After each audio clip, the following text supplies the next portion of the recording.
Angie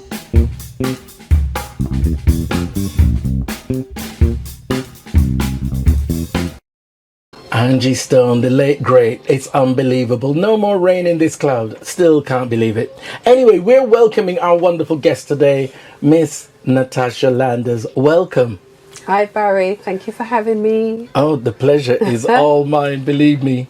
Now, she's not very well today, so we are extremely lucky that she made the effort to come in and talk to us.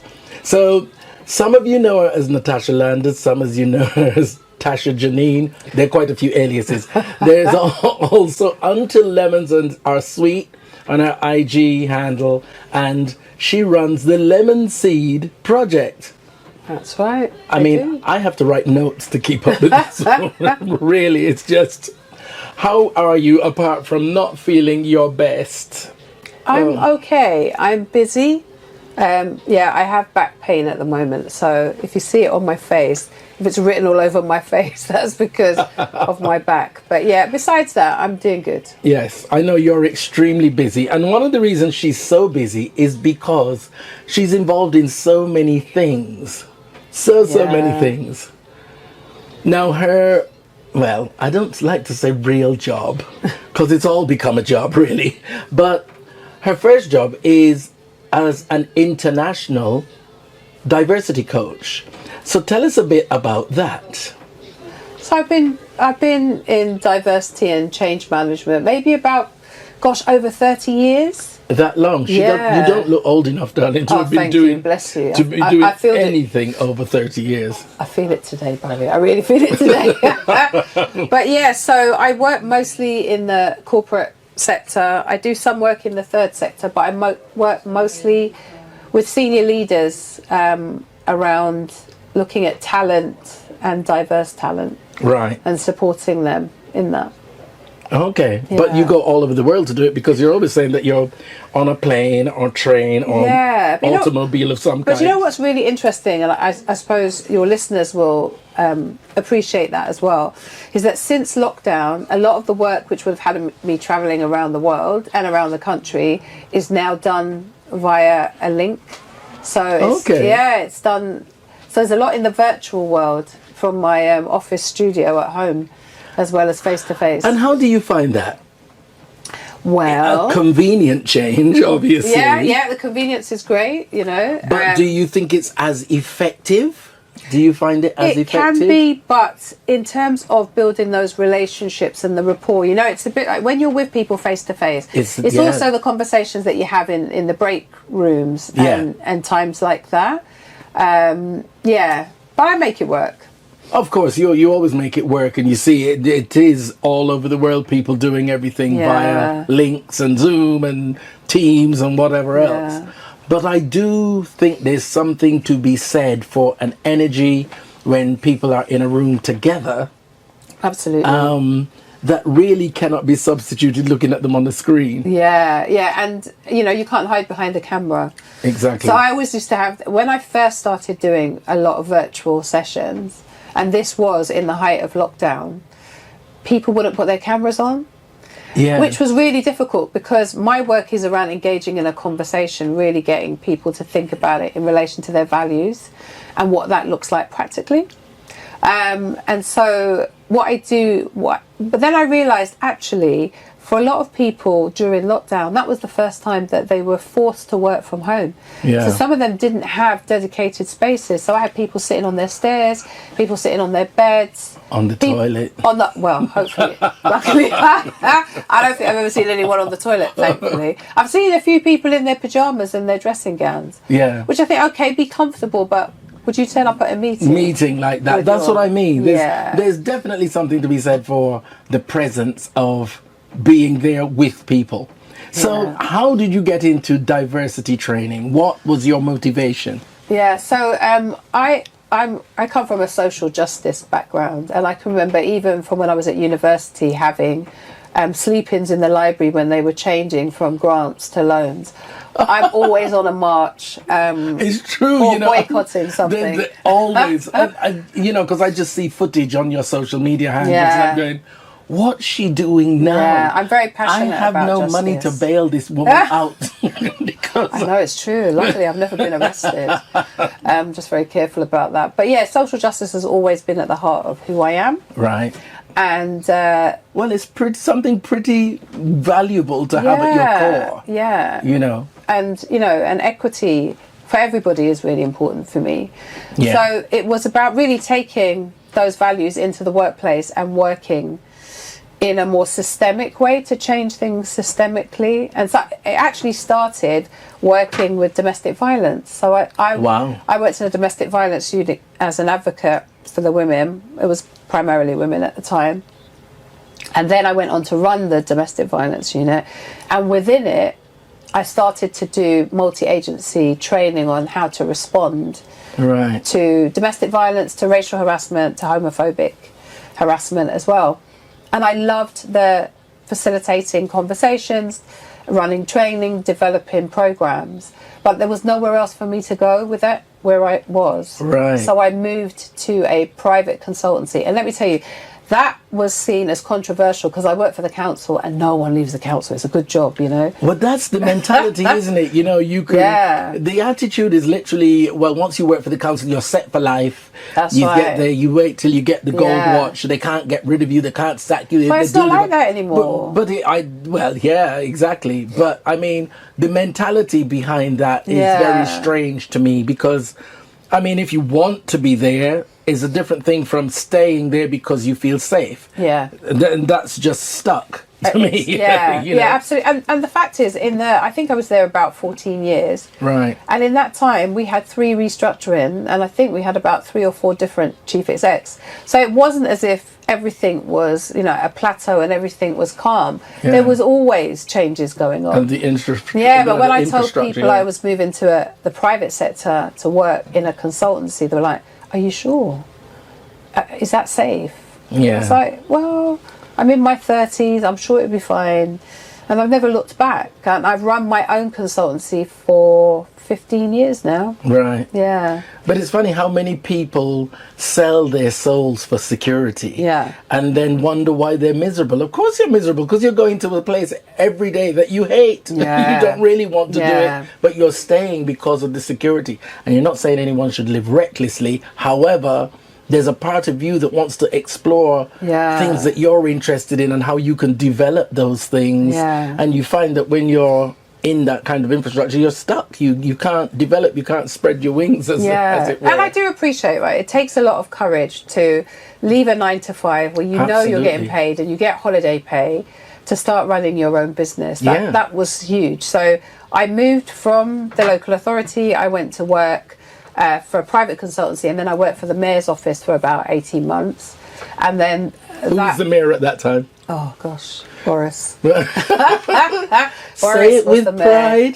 So the reason I say Boris, well, for many reasons, but one is he definitely was not into diversity. Okay. And also at the time it was when there was, I want to call them the condemned, but that's not the right term, is it? That was the collaboration between the Lib Dems and the Conservatives. Do you remember when they had a coalition? Condemned sounds completely right, actually. My true thoughts are coming through my mouth and not being filtered in my brain. So they wanted to get rid of anything that was diversity. So they actually wanted to. To bin absolutely. It. And so I was made redundant along with the rest of the team that I worked with. But I thought this is a real opportunity now for me to work for myself because I've done it for everybody else. I've managed budgets, I've developed programs, I've done customer and client liaison. So if I've done it for other people, why can't I do it for myself? Yeah, you see, but the fear is when you're working for yourself, you are the generator of everything. Of course. You're the generator of how the business runs, getting the business. Yeah. And, that's what the fear is for most people, I get, And for me as well, I was a single parent with a mortgage. Yeah. And a small child. But I put aside some money from my redundancy, which was not much because I hadn't been there long. But I had enough to pay the mortgage for like 4 or 5 months and to live. And I have to say, I never had to use that money. Oh, right. Until Brexit happened, and then I had to use it. Yeah, but you started generating business quite quickly. Yeah, because I'm very extrovert, if anyone knows me. No, you would never think Tasha is extrovert. She is here in burnt orange, a burnt orange hat that goes everywhere with her. It's like her child. It is, right now it is. And a wonderful, it looks like aquascutum. Doesn't it? It looks like original aquascutum check with a prominent burnt orange check right through it. So as she walked into the studio, everyone went, oh, there's someone very stylish coming in. I was like, oh, it's just That's Tash. just me. Exactly, it's just me. I think I was drawn to it because it reminded me of aquascutum back in the day. Yeah. Yeah, so I know that the importance of building business is the kind of connections that you make in networking. Absolutely. And so I'm very confident about what I do and about my specialism, whether that's around diversity or around interiors, etc. So I go into it, know whether if I'm talking to a chief exec or not, I'm not fazed by that. Yeah. Well, absolutely. You know, they're just people. Exactly. Everybody, they're just people, and they always say, if you're really that fearful, imagine them naked. I know. Although sometimes I'm not sure I want to do that. You don't want to do that sometimes, track, you know. Right? But it does put, break the ice and make things a lot smoother. But yes, I mean, with the diversity thing and working for yourself, that is quite a step. Yeah. Yeah. Because it's not a regular business that you're saying, I want to, have a bakery, or you just know how much you're going to bake, or how much, I'm going to. But, that's quite a big step to really trying to find people who want the diversity training in their companies. Yeah. And the thing is, I do more than diversity training. I run a consultancy, so I'm advising companies as well. Right. And it's really quite systemic, and it's about talent. So it's not just a nice to have and of course you should treat people nicely, but it's like, for instance, now with your Gen Y and your Gen Z, they want to work in a different way, right? Yeah. They want to work from home mostly. They don't want to come into the office. And if you're stuck in your ways, like we always do it this way, you can only work here if you're in the office 9 to 5, 5 days a week. You're going to miss out on some of the talent that's out there. That could be doing great things for you in their own situation, the way they are comfortable. But they're still doing stuff for you. But because of your rigidity, you're like, well, no, it's done this way. We've always done it this way. It's always got to be done this way. So they're like, okay, bye. I'll go somewhere else and give my, talent to somebody else's business. So I'm really good at looking at the business case for doing it and saying, when I speak with leaders in industry, I would hope that we don't have to talk about hearts and minds, right? Because I know that if hearts and minds was enough, I wouldn't be in a job. Wouldn't need to be, you're there, but it's clearly. So I understand that it's about, particularly in the private sector, it is about business. But if the outcome is positive for lots of different groups, then I'm not precious about how we do it. And that's the thing. It's about the end result. Yeah. Sometimes it doesn't matter how you get there. It's about the end result. Okay, we're going to have some music now. Another one of her favorite tracks. Here we go. Yes, As. I think that is a classic that everyone absolutely loves. You cannot not love As. So why is this one of your favorites, Tasha? I think you just summed it up, really. It's a classic. It's just so sweet, and it reminds me of oh gosh, what's the film? Is it Love and Basketball? No, The Best Man. The Best. Oh no! When there's a scene where they're kind of getting it on, and then the record gets stuck. Okay. I think it's The Best Man. I'm not sure. Listen, the menopause is hitting me today. It's one of them films, but it just reminds me of that film. So we've got a bad back going on as well as menopause. Oh, what have I done bringing this woman here today? What have I done?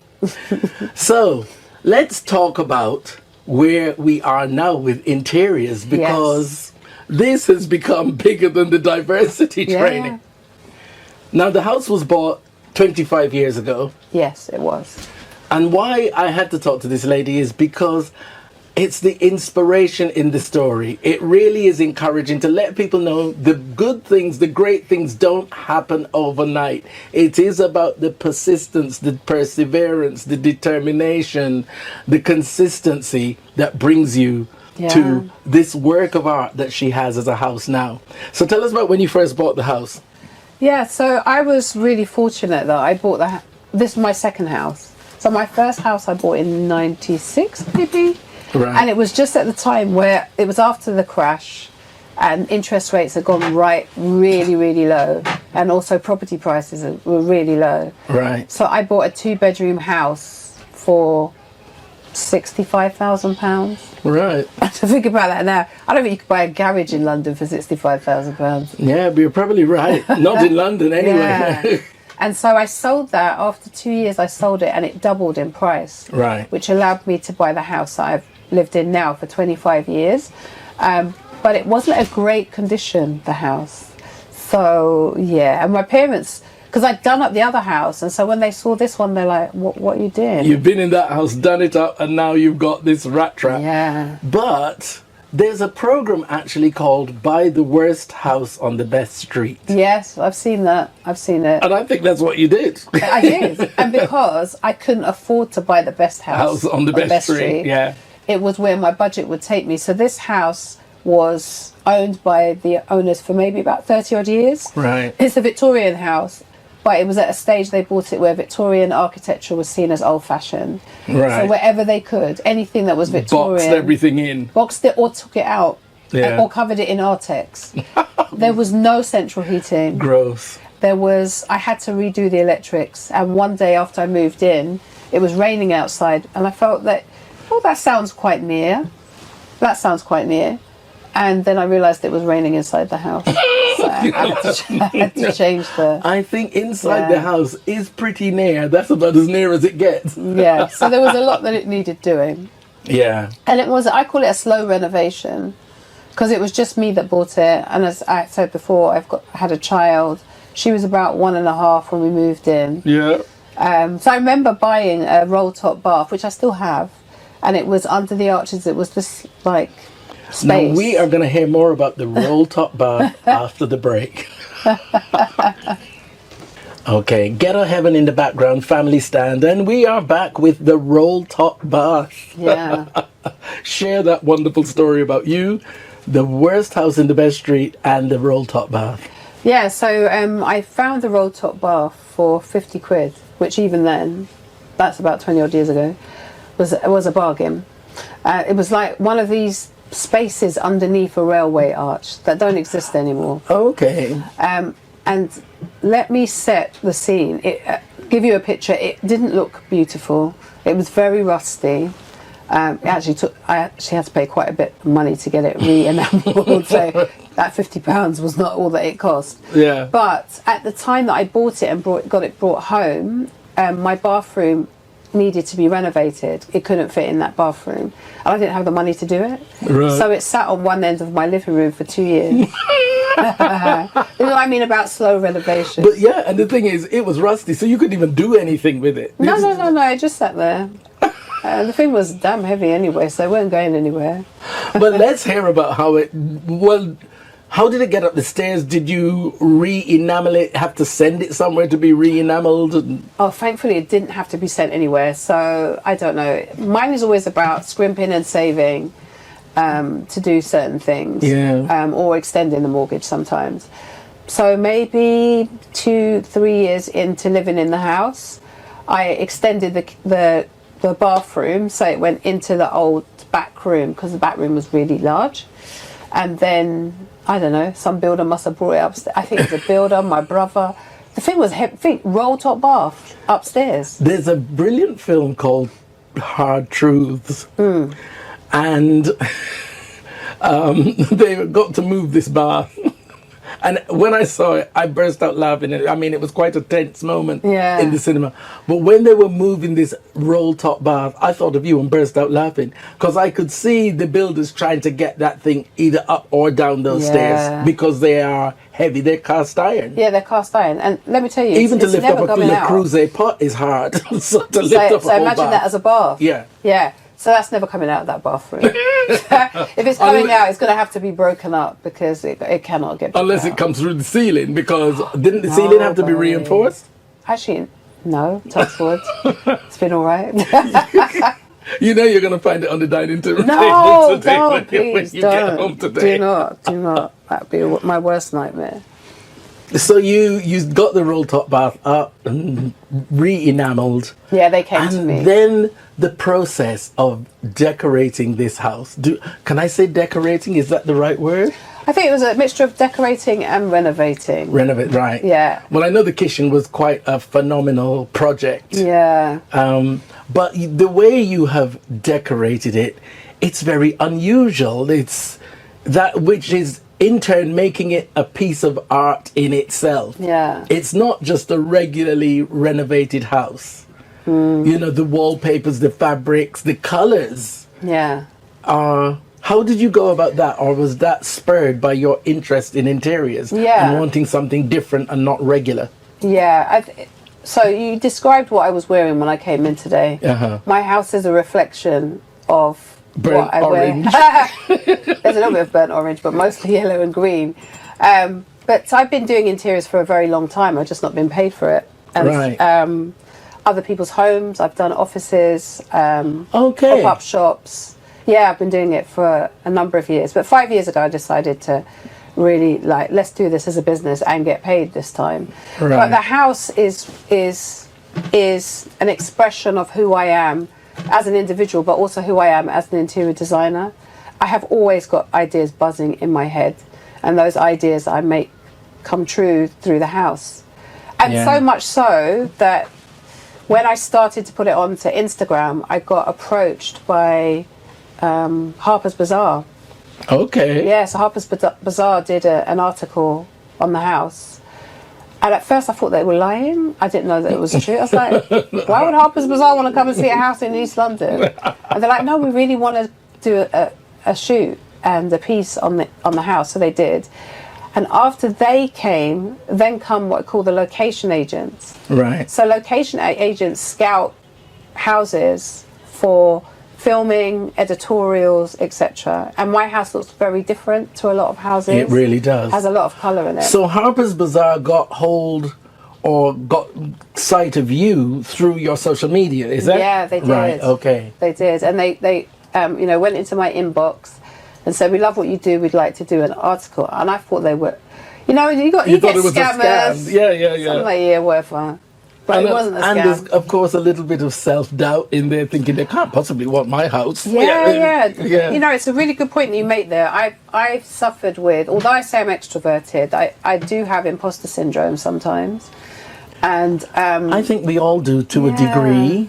Yeah. And if you don't, I think you're quite conceited and arrogant. That's true. You have to have that kind of reservation about yourself, which really kind of encourages you to always do better. If you don't think you have got anything to learn, you haven't got imposter syndrome, well, I'm great, I'm fabulous, there's nothing I can do any better. Yeah. So I think if you're not suffering from that to a degree, there's something wrong there. I think it has to be to a degree that it doesn't become debilitating, because Correct. I had an article written about me as an interior designer in the Evening Standard, and they contacted me as one of 10 people to look out for.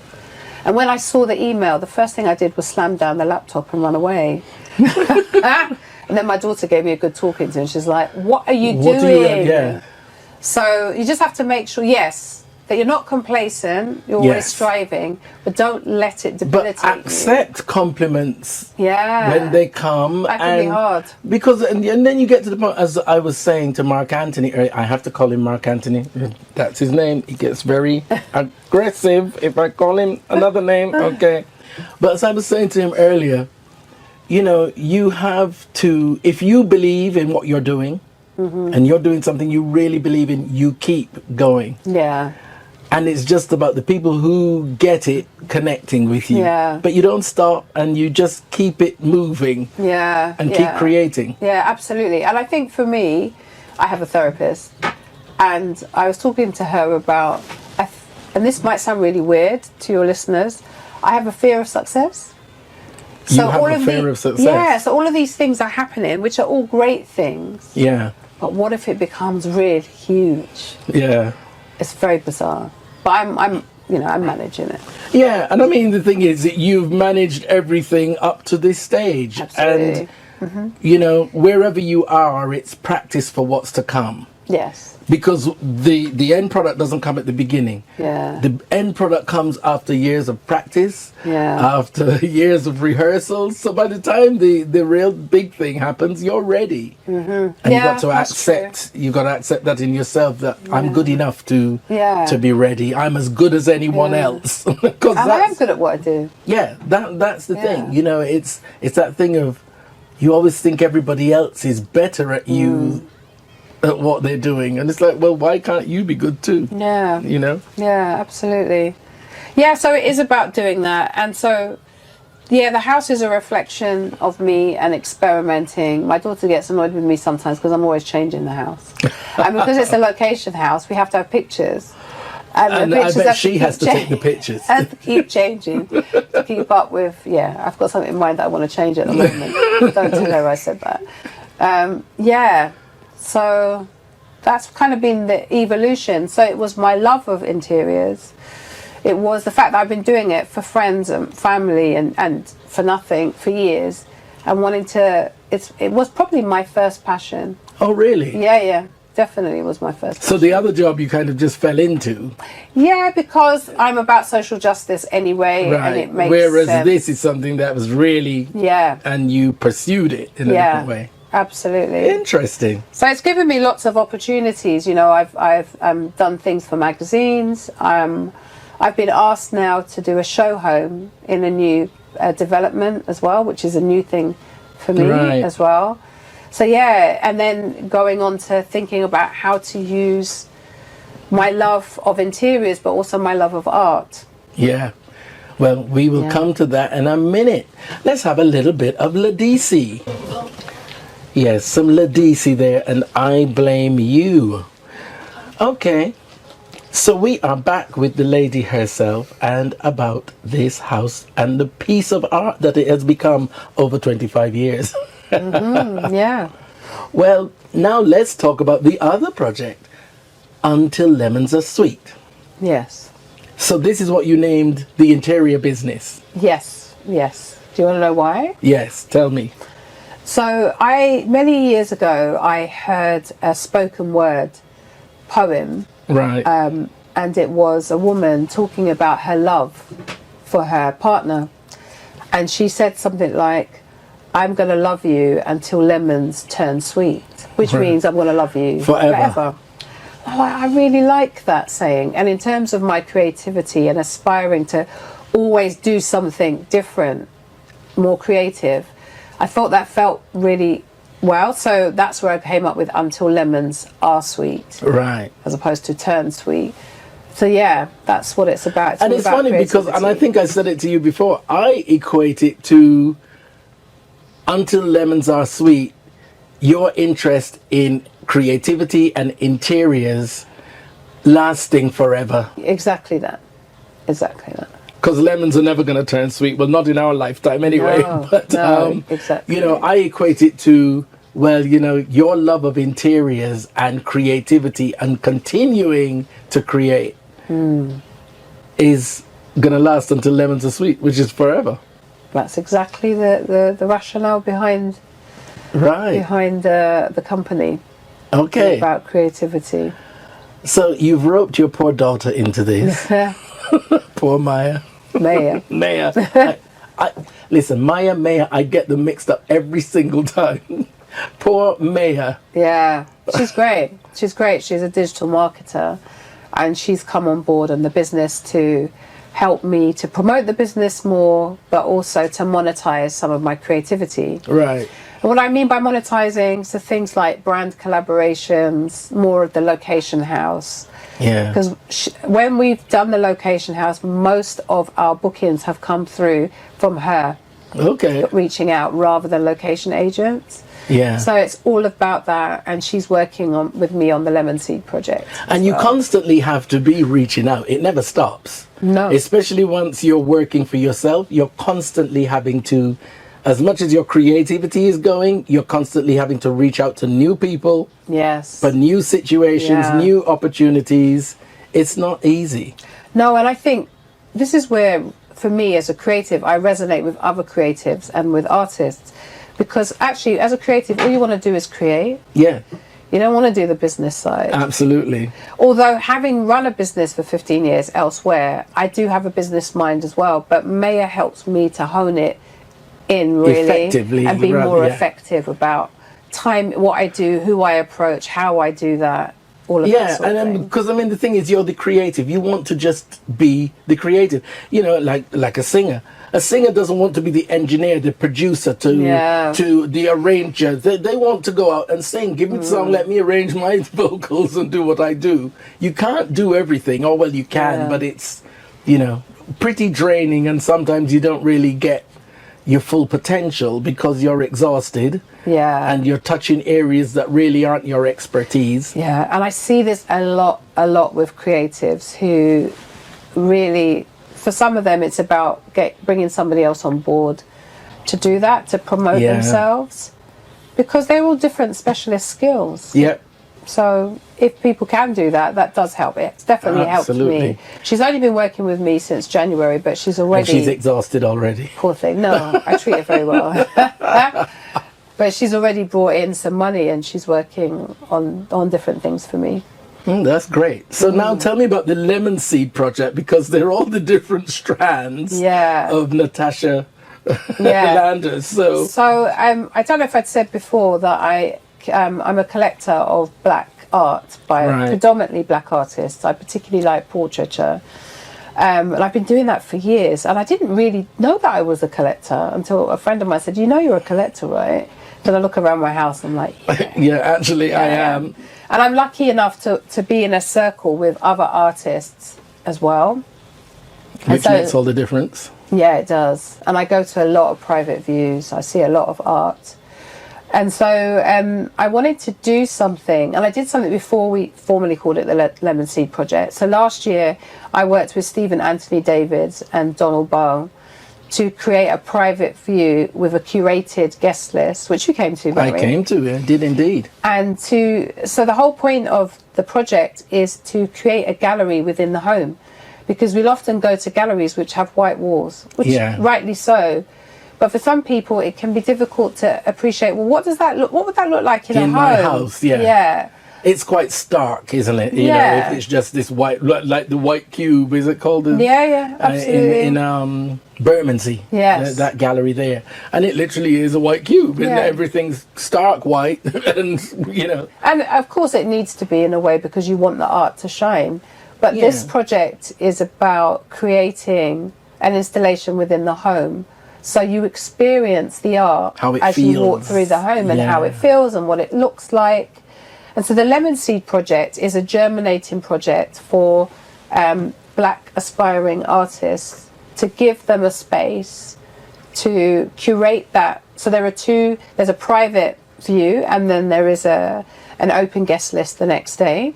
So people can come, there's networking opportunities, but there's also an opportunity to buy the art. Right. So when we did it last year, it was really, really successful. Okay. So yeah. Yes, I remember. The house was packed. It was. And I mean, I went to the private view. Yeah. So I can't imagine what the next day was like. The private view is even bigger this year. So I'm going to get in early and get out early. Yeah, it's I'm too old for crowds now. I know. I'm too old for crowds. But there's sorrel.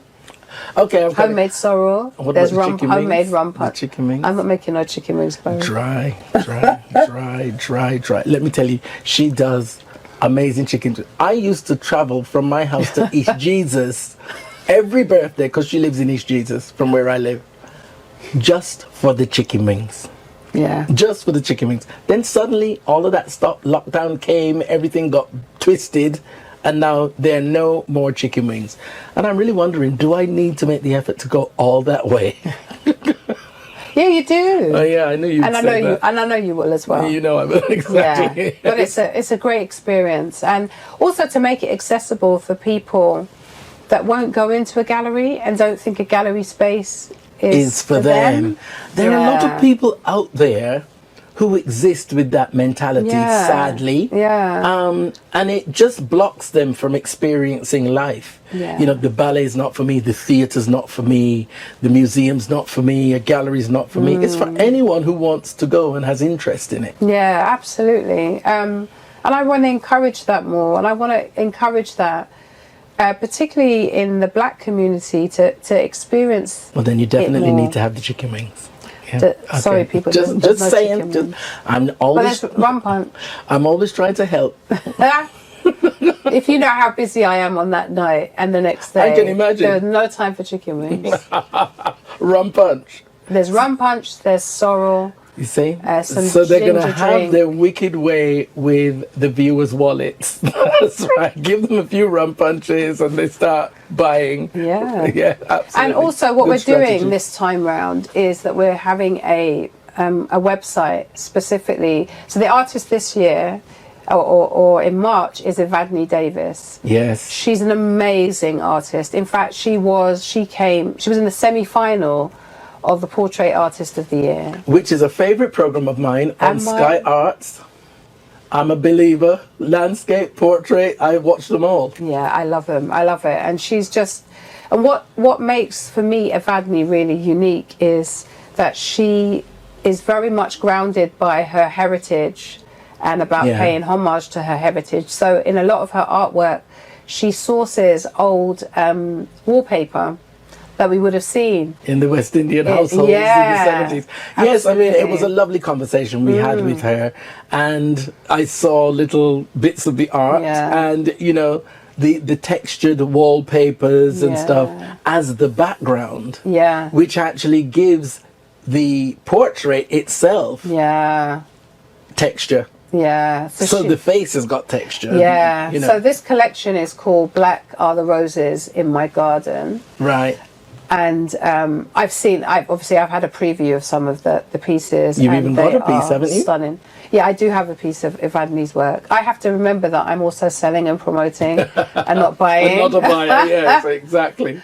Because that's really difficult when you love art. So people will be able to buy up to 6 weeks after the exhibition, if they're not able to go, her work online. Right. Yeah, that's specific. Yeah. We've got more from Tasha after the break, but in the meantime, here's Alexander O'Neill and Sherelle's Saturday Love. Okay, the lovely Natasha Landers, Until Lemons Are Sweet. Lemon Seed Project. I have to put them all in. Yvadney Davis. We're closing. So Yvadney's exhibition starts when? So the private view is on Friday the 21st of March. Right. And then there are some tickets that went out today because we sold all the tickets. Right. For the open view on the Saturday. But on the 22nd of March, there are tickets that are available. So if you go onto the Lemon Seed Project on Instagram, then you can get a link to the Eventbrite tickets. And the tickets are free. Right. Okay. Yeah. So just give that information again if you want, for people who want to get tickets. So for people who want to get tickets for the Saturday, we released 15 more tickets today. And to get those, you go to the Lemon Seed Project on Instagram, click on the bio, and it gives you a link to the Eventbrite. The tickets are free. We just have to be registered. Yeah, registered. And you've given a time slot or something, are you? Yes, I think you're given like an hour or so. Right. Yeah. Right, because everybody can't be in at once. We've got rid of about 70 odd tickets. So imagine if everybody was there at the same time. Lord have mercy, that's a party. We have no chicken wings. We've got no chicken wings. But she does have rum punch and sorrel. So, yes.